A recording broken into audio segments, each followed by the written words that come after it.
Isa sa mga hinahangaang basketballista noong dekada 90, si Nelson Asaytono. Halos lahat ng award sa PBA, puwera lang ang pagiging MVP na iuwi niya. Nasaan na nga ba siya ngayon? Roda Magnaye, ikwento mo. Probinsyano at Tubong Mindoro ang itinuturing na isa sa pinakamagaling na manlalaro ng PBA, si Nelson Asaytono.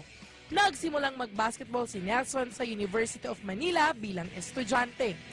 Matalo ako sa UM tsaka nag-champion ng UM. Wow! 10 pesos lang.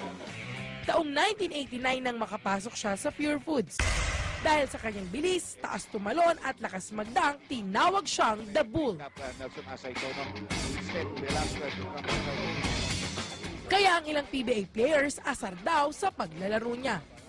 April 7, 2005, nang gawin ni Nelson pang 12,268 point niya. Pang-pito sa may pinakamaraming nagawang puntos sa PBA.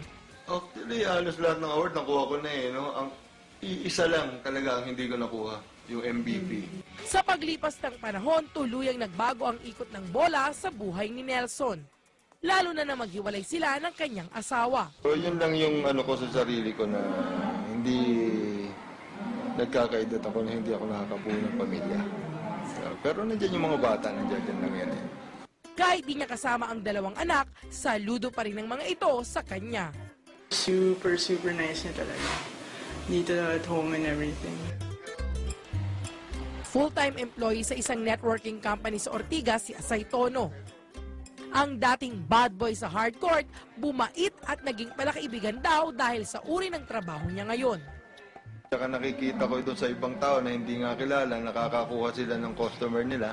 Sabi ko, ako pa kaya na, ako na yung tinatawag, ako na yung linalapitan. So, mas madali akong makakuha ng tao. Pero aminado si Nelson na mimiss niya ang pagbabasketball. Kung tatanungin mo kung nag-use kong basketball, sobra.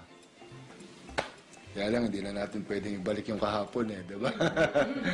Na-foul man sa ilang aspeto sa buhay si Nelson The Bull Asaytono, tuloy pa rin ang pagsugod sa mga hamon tulad ng isang toro. Roda Magnaye, News 5.